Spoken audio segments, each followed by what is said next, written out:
Hello and welcome to Series About Rugby League. I'm Joe Needley and we're back for another edition of the Betfred Super League Team of the Week on this channel. Now on to the team itself. Now first of all, the coach. Now it was a tricky choice this one because with Richard Agar who won it last week, his side picked up an emphatic 66-12 over the Toronto Wolfpack. And there was other wins as well, even Wigan, Adrian Lamb, they had a hard-fought win over Hull Kingston Rovers, they can be ever so plucky. But the one I've really gone for, they inflicted St Helens his first home defeat in over a season, is Huddersfield's Simon Walford.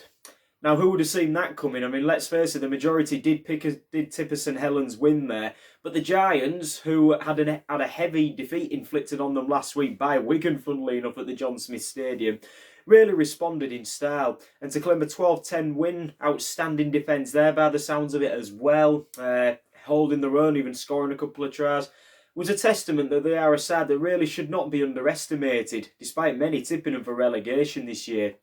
So because of the unbelievable result alone, and by the fact that he can really motivate his team when it matters, Simon Walford is the man this week. Now, on to fullback. A few choices here. Stepping in for the injured Jack Walker was Richie Myler. He had another fantastic game for the Rhinos against Toronto, as did the likes of Jamie Shaw, who's been fighting well for Hull FC. Even Sam Tompkins, who had a strong performance for Catalan in the south of France. But a man who has really stood out, he's taken this competition by storm ever since he came here. I'm going for Bevan French on this one. He set up a fantastic try for Wigan on Sunday as well. His hand in Jackson Hastings' try was really second to none. His speed going forward, he's arguably one of the fastest men in the competition. He can play any position regarding the backs, perhaps, and he really did shine again against Hull KR. So for that reason, I'm going to go with French. The wingers, Bevan French will be joined by one in Liam Marshall, a fellow speedster who also scored a very good try for the Warriors.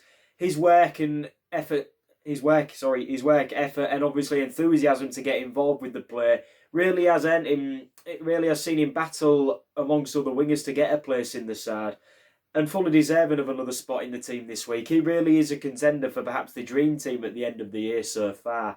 Joining him, despite ending up on the losing side, is Wakefield's Tom Johnstone. Now this man can really finish. His two outstanding finishes for Wakefield against Hull FC on Sunday almost completed a historic comeback for Trinity.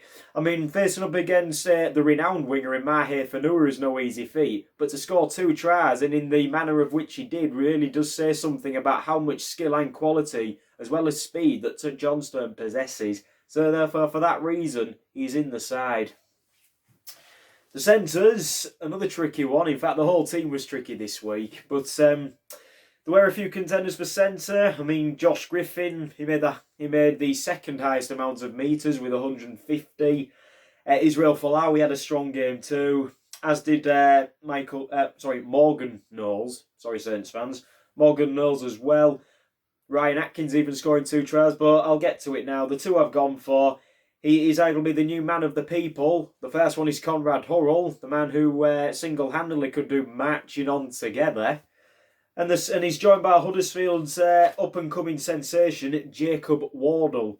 Now, they both scored a try each in their wins respectively. But with Conrad Hurrell, the focus on him, he made 6 tackle busts and over 100 metres from just 12 carries. But Wardle, 160 metres, the highest amount for a centre over the weekend from just 15 carries. Really saw him cause St Helens plenty of problems, therefore deserving of the position, as is Hurrell. Standoff, well, yet again tricky. There was Robert Louis, who loves to celebrate even before in scoring a try. A rarity nowadays, the manner of how he did that as well. You got Blake Austin, nerves of steel, winning the game for Warrington. But one who really has come to the fore ever since he came back from injury. Okay, his side outperforming maybe as well as they should. I think Hull FC's Albert Kelly has edged it for this week. He scored a very good try, provided a fantastic assist for Fanua's effort. 26 tackles as well. Okay, Wakefield came back, but for a halfback to get involved like that really is a testament to his skill and courage. And even 5 tackle busts and 70 metres as well. Kelly's always a tricky player. There's no wonder he was a contender contestant for Man of Steel just 3 years ago. And you never know, he could rediscover that form this season. So Albert Kelly edges the standoff for this week. Joining him, it won't be Super League's current Man of Steel Jackson Hastings, despite his 2 tries for Wigan against Hull KR on Sunday. Nor will it be Mark Sneed, who for the 3rd time from 3 attempts won Hull FC a game in Golden Point, courtesy of his robotic left foot. But this time I have gone for, funnily enough, a former Man of Steel in Luke Gale. Now, Luke Gale scored 2 tries himself, provided 2 more assists. He completed 17 tackles to put in 2 attacking kicks and 103 metres from 11 carries. My God, what a level of involvement that was from Gale. Everyone thought he was finished, he was done, he had so much time out on the sideline. But hey, no, I mean, he's come back with the Rhinos, his local club, and therefore, or his hometown club. But yeah, Luke Gale, what a level of involvement. He really is coming back to his best, and plenty more of him, hopefully, for Super League in 2020. Now on to the prop forwards. We're a couple here. I mean, Luke Thompson scored a try and did well for St Helens, over 130 metres. Chris Hill over 160 metres made, 34 tackles, and he helped Warrington hold out the Tigers on Friday. The one I've gone for is Adam Cuthbertson, still not past his best, even though, funnily enough, he's already taken up outside work in Rugby League as well as playing at the moment. He scored a try, provided an assist, and made 95 metres from 14 carries. He really helped. Okay, I mean, Toronto written off by many, but he really is still going strong against anyone nowadays. And against Toronto, he showed his fine form yet again. He's in. And as is, one of Catalan's star signings in Sam Cassiano. Now, the international, he made, did just make 12 tackles, which could be considered low for a prop. But 5 tackle busts and 166 metres from just 13 carries. Cassiano's key game is always his attack, whether he's driving the ball in or he's offloading as well. That's his key area of the game from what we've seen of him throughout. As his Cuthbertson, they're both attacking props, and they really did use that form to find measure in their wins over the weekend. Now at hooker, this may seem a bit strange, this one, because Brad Dwyer performed very superbly for Leeds, as did Adam O'Brien for Huddersfield. He just misses out. The one I've gone for, despite ending up on the losing side, is Paul McShane. Now McShane made 54 metres from just 5 carries, 3 busts, but a staggering 57 tackles in the game at Warrington.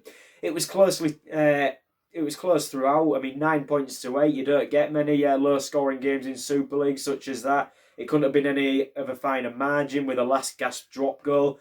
But I mean, McShane, he was perhaps cruelly denied a point as such, a point at least, or a win. He really is a workhorse. He's one of Castlewood's better players, especially in attack. That's usually his strong point, but then his defence, I mean, there's no discrediting that either. 57 tackles, it kept Warrington restricted to 9 points themselves. It made them work, and it almost got Castleford a win. Sadly for them, that's not the case, but McShane, there'll be plenty more of him this season. He's full of experience, and I'm sure he'll be back, but that's why he's in. On to the back row. I had many contenders for this one. I mean, you got Liam Farrell, he did well for Wigan. 2 tries from Matt Whitley in France for Catalans. Ben Curry as well, 41 tackles on 100 metres for Warrington. Jay Pitts even scoring a try. But one of Pitts' opponents actually makes a side of last year's Dream Team player in Hull FC's one of new signings, Josh Jones. Now, Jones provided 2 try assists, was everywhere for Hull on Friday against Wakefield. He made 28 tackles, 5 busts, and 116 metres in total from 15 carries, hence why Jones is named. Now, joining him, yet again, he's been named before this season, and he's been named again, is Leeds Rhinos, is Cameron Smith. Now, Smith scored a try, provided 2 assists, funnily enough, but he also made 27 tackles in the game and over 100 metres from 21 carries. Okay, that average might not sound too good, but for such a level of involvement, it helped keep Leeds on top throughout in the game. And let's face it, he was never in any danger. He did ever so well, and that's why he's in with Josh Jones. They're both chosen. Now, loose forward. We had a few contenders here. I mean, funnily enough, we just mentioned the Wakefield-Hull game. Joe Westerman and Liggy Sow both had a very good battle against one another, as did Jason Battieri in France. But the one I've gone for, he was another workhorse, especially in defence, is Huddersfield's Michael Lawrence. Now, Lawrence made over 100 metres with ball in hand from 16 carries, but 56 tackles. I mean, no wonder Huddersfield managed to keep to hold their own and keep St Helens down to 10 points. I mean, that is an achievement in itself to keep St Helens down to such a low tally for their liking him. Maybe they're blaming Christian Wolf or any other players or another regime at the club, but you can't take anything away from the Huddersfield Giants, and that's no disrespect to St Helens either. There's nothing taken away from Huddersfield. Michael Lawrence, he might be one of Huddersfield's older players now with respect, but I mean, what an effort from the man. I mean, Huddersfield remained strong, they remained fierce in the forward pack, and that is why he edges his way in, a second Huddersfield player for this week, and even then, that's quite a rarity in itself. So that concludes another Betfred Super League Team of the Week this week, obviously. Pardon the phrase there. You can subscribe to Serious About Rugby League. That we're on Facebook, Twitter, Instagram and YouTube. That is Serious About Rugby League. Thank you for watching another edition of the Betfred Super League Team of the Week. I'm Joe Needley. Thank you for watching.